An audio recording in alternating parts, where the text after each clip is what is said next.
My name is Julien Chamuhire and I'm going to talk about how to manage a business organization.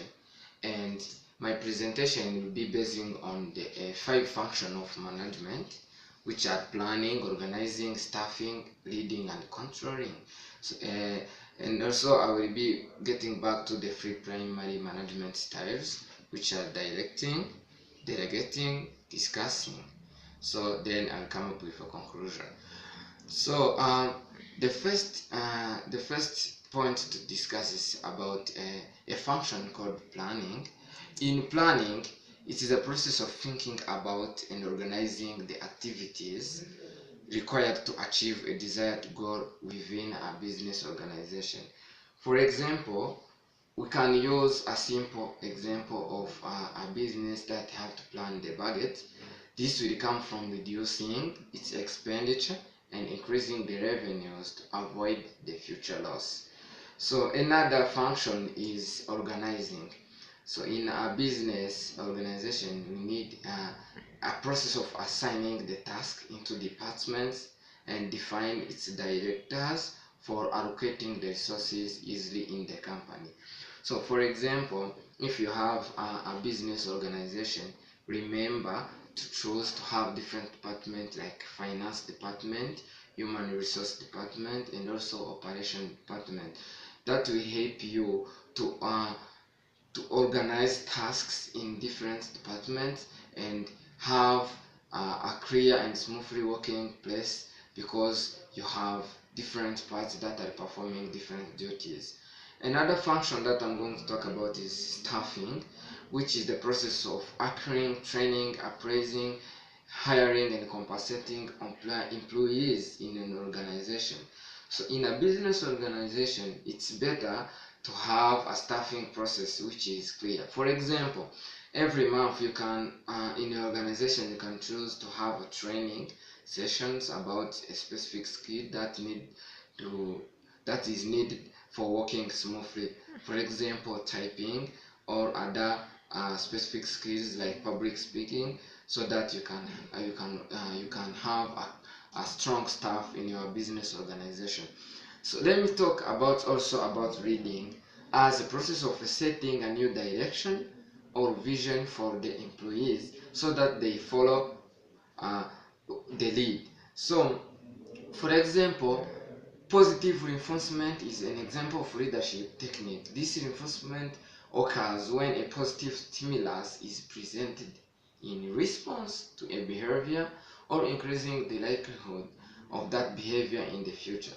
So if you choose to reinforce in leadership in your organization, it will help you to have a clear and strong employees that are following the lead. So let me talk about also in controlling, which is a continuous and a forward-looking process designed to evaluate operations with the project plan and the projections. For example, you should have a business organization which is have a school. In a school, for example, academic department may run a benchmark assessment to see how far students are and also plan for the next phase.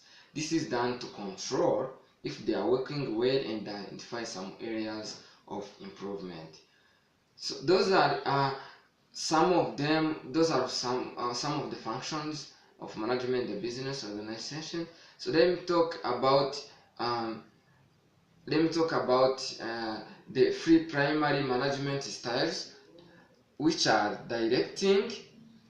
Directing have different strengths that might bring in your business organization. For example, it is easy to communicate in the organization if you have a clear directing. It will help also for improving the level of working through coaching. For example, you have something to come up in your organization, you can use directing for providing directions or coaching sessions in order to have a clear communication to your employees. It also helps the decision making process as the employees follow how manager are doing it. So you are giving a clear direction to employers and also helping them to be good decision makers. So As for the weakness side, directing process goes wrong in the organization. If the directing is going wrong, then everything will fall apart in your organization, because clear direction, clear working, but bad direction, everything falls apart. So let me also talk about like a scenario. One of the big company that sells the internet, they were selling 3G internet, had come up with an idea of selling free 4G internet. Therefore, most of their team members and workers had different views, had different understandings how they be transitioning from 3G to 4G internet. So the board organized a professional development, what I can call a coaching session, to direct them, the members and the employers, how they be transitioning this process. That is the process of directing. In that professional development or a coaching session, the managers were directing the employees and the members how they be transitioning from 4G from 3G to 4G internet for selling them. So let me talk about also to the delegating. Delegating has its strengths. One is to help the employees to work independently, which empower them to feel the responsibilities. Another it is easy to assess the employees' performance through one-on-one check-ins to see where they are. It also opens up the employers to learn to set goals and independently meet the deadlines by producing quality works. But delegating has some weaknesses. For example, it requires the manager too much time to run check-ins for one-on-one for checking the progress, and sometimes time can be scarce. Another, it requires more directing processes in order to communicate to employers what they have to do and by when. So it requires to communicate smoothly every time, remember to communicate, and that requires time for managers, which will bring a weakness for this. Let me give you example by using a scenario. For example, a business organization called the Off-Grid Company, through the sales management, had divided the task for the sales agent. The manager decided to give 3 different groups with their respective locations, and they go to sell the off-grid products. However, the groups have 1 week to report how many sales they have made.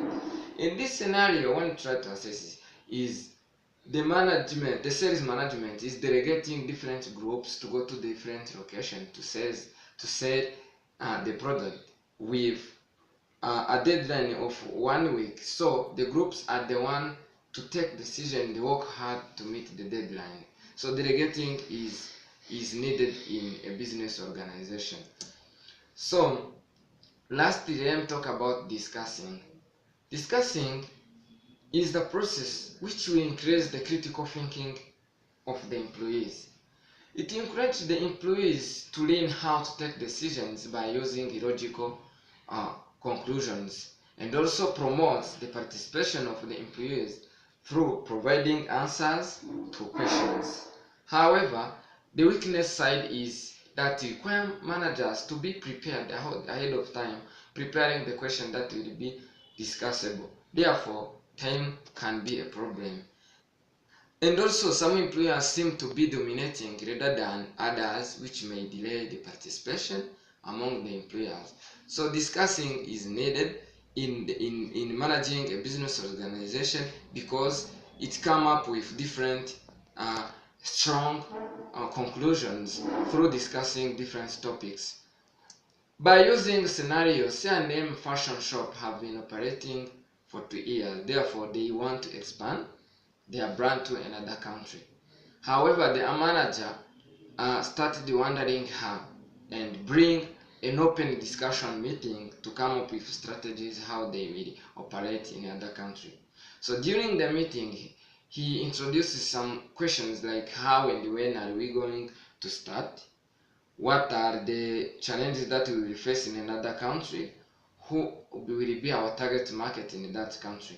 So through different discussions with the employees, they come up with great conclusion how their company must be successful in the new branch, and those conclusions were used to set up the new direction how they will expand their brand in another country. So discussing is needed in managing a business organization.